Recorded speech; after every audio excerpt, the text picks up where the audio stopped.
Allez donc, aujourd'hui nous allons commencer un nouveau cours sur les curseurs. Donc, généralement, un curseur, quand vous faites une commande SQL où il y a select, d'accord, elle retourne des résultats. Le résultat qu'elle peut retourner, soit une ligne, soit plusieurs lignes. D'accord? Quand elle retourne une seule ligne, pour stocker les résultats de cette ligne-là, vous faites into, puis vous utilisez des variables que vous avez déjà déclarées. D'accord? Donc, select, par exemple, c'est code, le nom, le prénom, par exemple, quelque chose comme ça. Into, des variables qui ont le même type que ces variables-là qui existent dans le select. Mais ce n'est pas toujours le cas, parce qu'il y a des requêtes qui retournent plusieurs lignes. D'accord? Quand il y a plusieurs lignes et on veut effectuer un traitement ligne par ligne, on doit stocker ces lignes quelque part. D'accord? Jusqu'à maintenant, vous avez la possibilité de stocker uniquement le contenu d'une ligne. Pour pouvoir stocker plusieurs lignes, vous avez besoin d'un autre mécanisme qui est ce qu'on appelle les curseurs. D'accord? Donc, c'est quoi un curseur? Donc, c'est une variable qui est dynamique, qui prend pour valeur le résultat d'une requête multiligne. Donc, un select qui retourne plusieurs lignes, ce résultat-là peut être stocké dans une variable qui est dynamique, qu'on appelle un curseur. Puisqu'on dit une variable, donc il y a une zone mémoire, il y a un espace mémoire qui est demandé. C'est pourquoi on dit un curseur est une zone mémoire qui permet de traiter individuellement chaque ligne. Hein, d'accord? On peut retourner toutes les lignes et les stocker dans une autre table, ça aussi c'est possible, mais on ne peut pas traiter ligne par ligne. Si on veut faire le traitement de ligne par ligne, on est obligé de passer par les curseurs. Comme exemple, on peut appliquer ceci. Par exemple, je veux prendre les étudiants qui ont une note inférieure à 10 et supérieure à 9,5 et je veux leur faire un rachetage. D'accord? Donc, il se peut qu'il y ait plusieurs étudiants qui satisfont, bien qui satisfont cette condition. Donc, je peux avoir plusieurs lignes. Et faire le rachetage, c'est-à-dire je dois faire des opérations sur ligne par ligne. D'accord? Donc, obligatoirement, je dois passer par les curseurs pour pouvoir les stocker dans cette variable qui est curseur et extraire ligne par ligne et faire le traitement que je veux. Et ici, il y a deux types de curseurs. D'accord? Il y a les curseurs qui sont implicites et les curseurs qui sont explicites. Comme j'ai dit au début, quand une requête retourne une seule ligne, automatiquement, il y a un curseur qui est créé par le moteur PLSQL qui est implicite, on ne le voit pas.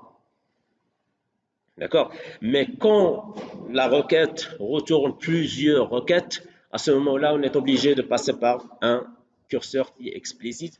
Et le curseur explicite, c'est vous, comme étant programmeur, qui le crée. Et le curseur explicite est utilisé généralement quand on ne veut pas traiter les exceptions too many rows et no data found que nous avons déjà vu dans le chapitre sur les exceptions. Alors, maintenant, quand est-ce que je dois utiliser un curseur explicite?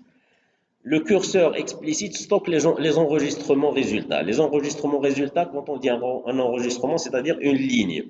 Les enregistrements, c'est-à-dire les lignes. Quand on a plusieurs lignes qui sont résultats d'un select, on doit les stocker dans un curseur.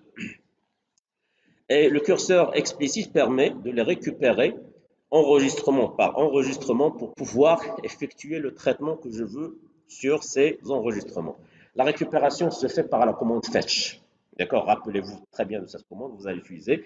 Donc, c'est la commande qui permet d'extraire ligne par ligne. C'est fetch en anglais.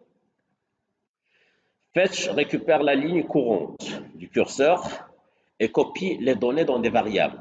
Quand on dit la ligne courante, donc c'est un enregistrement. Donc les données qui sont là correspondent à plusieurs colonnes, donc plusieurs types qui sont différents.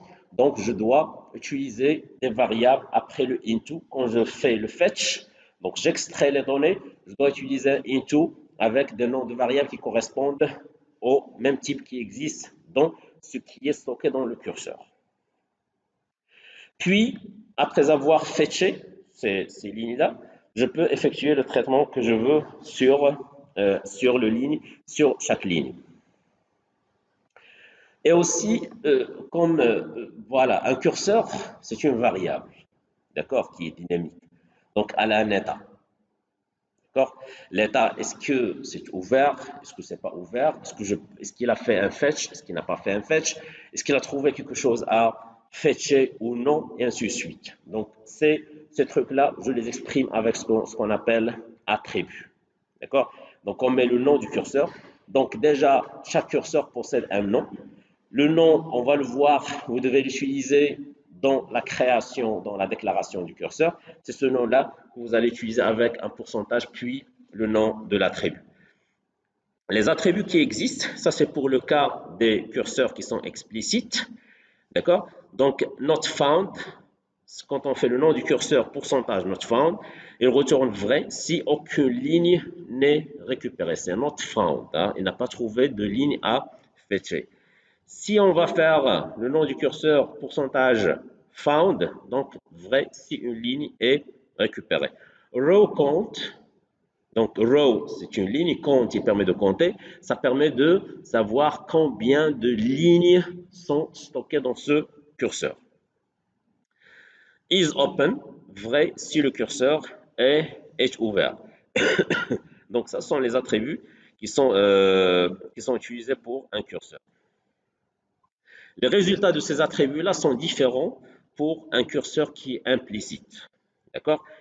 Quand on met not found pour un curseur qui est implicite, donc son résultat retourné vrai si aucune ligne n'est affectée par une opération de manipulation, de définition et manipulation des données. D'accord? DML. Donc, c'est la manipulation des données. Puis, found, vrai, si toutes les lignes résultats sont affectées.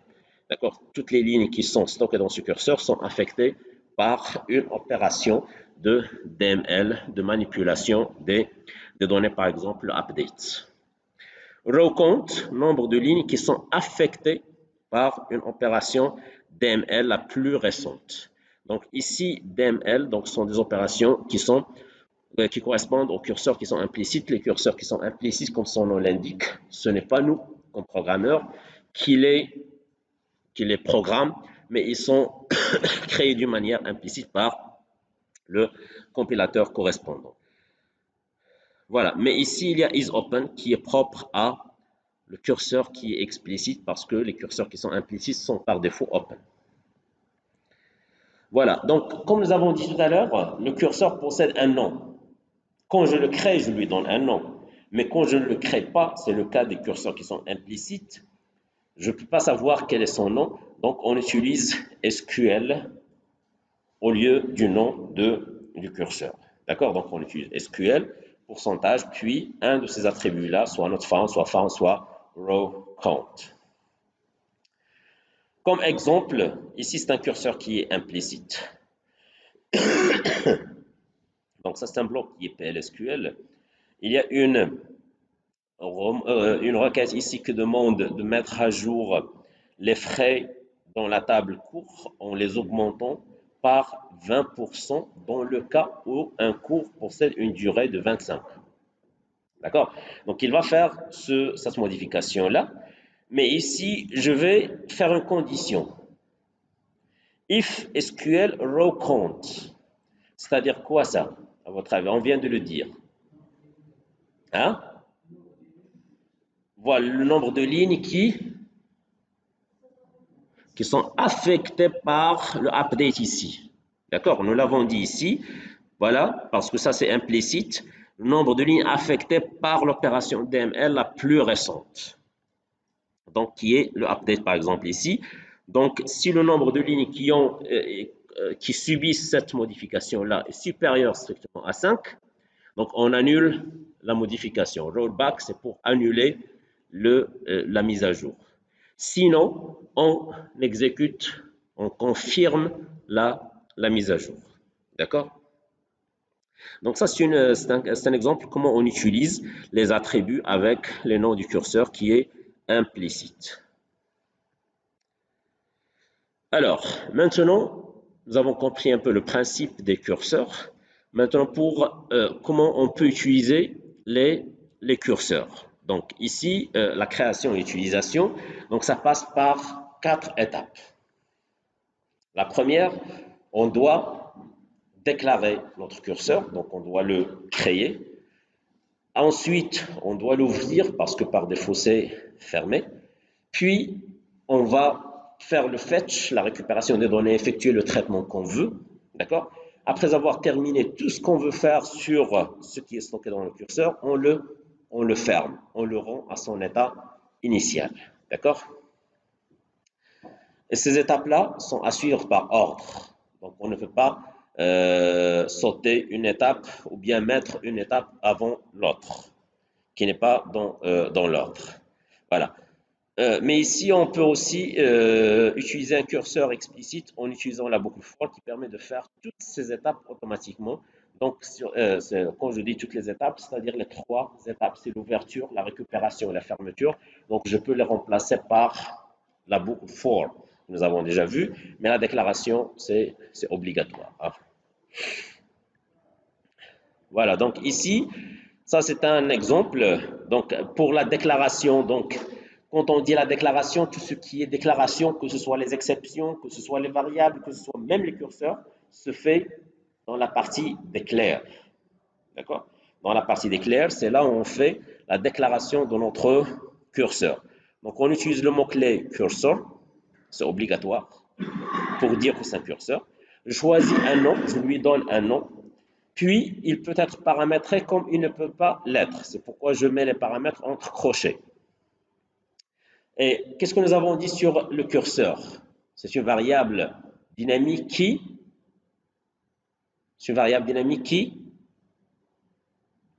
qui stocke le résultat d'une requête qui est multiligne. D'accord? Donc je dois préciser quelle est la requête qui sera stockée dans ce curseur. C'est pourquoi je mets ici is, puis je mets la requête qui doit être dans le résultat sera stockée dans ce curseur. Donc comme exemple, donc ici, je crée un curseur qui s'appelle courbe D, qui va contenir donc select code, virgule non, tout ceci à partir de la table cours, puis je fais un begin et un end, donc entre begin et end, il y a tout le traitement que je peux faire. Ce qui est important à savoir ici, c'est dans la partie déclare. Donc je mets le mot-clé cursor, puis le nom du curseur, puis la requête qui sera stockée dans ce curseur. Donc ça, c'est un curseur qui est sans paramètre. Donc maintenant, c'est l'ouverture. D'accord? Pour l'ouvrir, donc nous avons vu la création. Maintenant, c'est l'ouverture. L'ouverture se fait avec le mot-clé open. D'accord, en anglais. Donc on met open, puis espace, le nom du curseur que j'ai déjà utilisé dans la création. Donc je le fais comme ça. Open, nom du curseur. Si j'ai utilisé un curseur qui est paramétré, je dois utiliser les arguments dans son ouverture. Sinon, donc je mets point virgule directement après le curseur, le nom du curseur, comme il est le cas ici. D'accord? Donc comme exemple, donc on continue sur l'exemple de tout à l'heure. Donc nous avons créé un curseur qui est courbe D, puis begin. Donc les autres étapes se font entre le begin et le end. D'accord? Donc je fais le begin, je fais open, le nom du curseur ici c'est courbe D.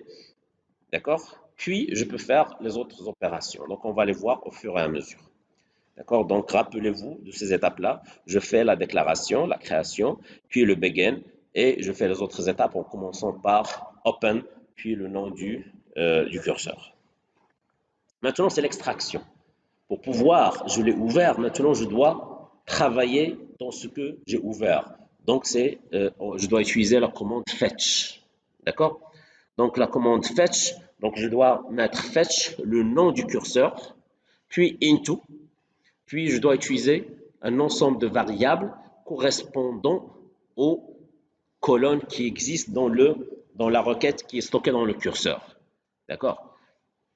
Donc, après le into, bien évidemment, ces variables-là doivent être déjà déclarées dans la partie déclare et doivent avoir le même type. Hein?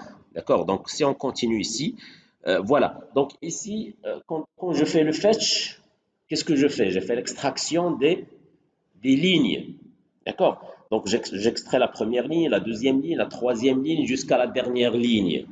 D'accord? Donc, ici, je dois utiliser fetch autant de fois que de lignes qui existent. Moi, je ne peux pas savoir combien de lignes, donc je vais utiliser une boucle. Je vais mettre fetch à l'intérieur d'une boucle. Il va commencer par la première ligne, la deuxième, jusqu'à ce qu'il ne trouve rien à fetcher. D'accord? Donc, ici, jusqu'à ce qu'il ne trouve rien à fetcher, donc à ce moment-là, il doit utiliser un attribut correspondant au curseur que nous avons déjà vu les attributs des curseurs de tout à l'heure. Et ici, c'est not found. Hein? C'est l'attribut not found pour dire qu'il n'a plus trouvé quelque chose à fetcher. Il a parcouru toutes les lignes, il n'a pas trouvé de ligne à fetcher. On continue dans notre exemple de tout à l'heure, ça nous l'avons vu. Je crée encore deux variables ici, v c'est code et v non. Ce sont les variables que je vais utiliser après le into, dans le fetch. D'accord? J'ouvre comme nous l'avons vu, je fais une boucle, donc loop, je fais fetch le nom du cours, into, je mets les variables que j'ai utilisées ici, puis je vais sortir quand c'est la condition d'arrêt de la boucle. D'accord? C'est clair. Maintenant, après avoir fait l'extraction et tout le traitement que je veux, donc je peux procéder à la fermeture pour fermer mon curseur vers la fin. Donc, j'utilise la commande close, d'accord? C'est le contraire de open. Je fais close le nom du curseur. Comme dans notre cas, donc vers la fin, je mets close court D, d'accord? C'est mon curseur. D'accord? Donc ici, c'est un peu lourd d'utiliser des variables comme vous le voyez ici, hein. Fetch, into, donc tout ceci, cela. Donc il y a l'équivalent des structures dans les autres langages de programmation. D'accord? Quand on a plusieurs données, plusieurs champs qui ont des types qui sont différents, je peux utiliser une structure pour laquelle je définis un type. Donc la même chose, on peut l'utiliser ici. C'est le cas là, comme vous le voyez. Donc ici, la partie déclare. Donc je déclare, je crée mon curseur. Dans le curseur, je stocke toute la table client. Ici, je ne vais pas créer trois variables parce que la table client contient trois colonnes. Donc au lieu de créer trois variables, je vais créer une variable structurée, d'accord, qui va prendre le type d'une ligne de la table client. D'accord? Donc, je l'appelle var client. C'est l'équivalent des structures qu'ils utilisent dans le langage C ou bien C++. Donc, je fais begin, puis open, j'ouvre mon curseur, j'extrais une ligne et je la stocke dans la variable qui est structurée. D'accord? Je n'ai pas besoin de déclarer trois variables après le into, utiliser les trois variables après le into. Donc, je peux utiliser une seule variable qui est structurée. D'accord? Et ici, je peux retourner le contenu, par exemple, de la première en faisant var client.code, par exemple, ici, var client. Le nom, var client.date, quelque chose comme ça, d'accord? Donc, pour accéder à un champ particulier, donc j'utilise le nom de la structure qui est là, var client, d'accord? Point, le nom de la colonne. Ici, var client va stocker la première parce qu'ici, nous avons utilisé fetch une seule fois. Si je veux fetcher C1, C2 et ainsi de suite, je dois utiliser une boucle. Mais cet exemple vient pour dire qu'on peut utiliser une structure au lieu de plusieurs variables après le into. Voilà. Donc, comme nous avons dit tout à l'heure, donc on peut remplacer les trois étapes qui sont l'ouverture, l'extraction et la fermeture en utilisant la boucle for. D'accord? Donc, elle est utilisée pour simplifier le parcours. Les étapes de parcours ne sont pas nécessaires quand on utilise la boucle for. D'accord? Donc, je déclare dans la partie déclare et dans le begin, j'utilise for directement. D'accord? J'écris for, puis un nom d'une variable structurée, in, le nom du curseur. Donc, j'utilise une variable qui est structurée. Donc, on va prendre toutes les valeurs qui existent dans une seule ligne. Puis, je fais, puisque for, donc il y a loop, il y a les instructions que je veux effectuer sur chaque ligne de ce curseur-là. Donc, je les exprime ici, puis je fais end loop. D'accord?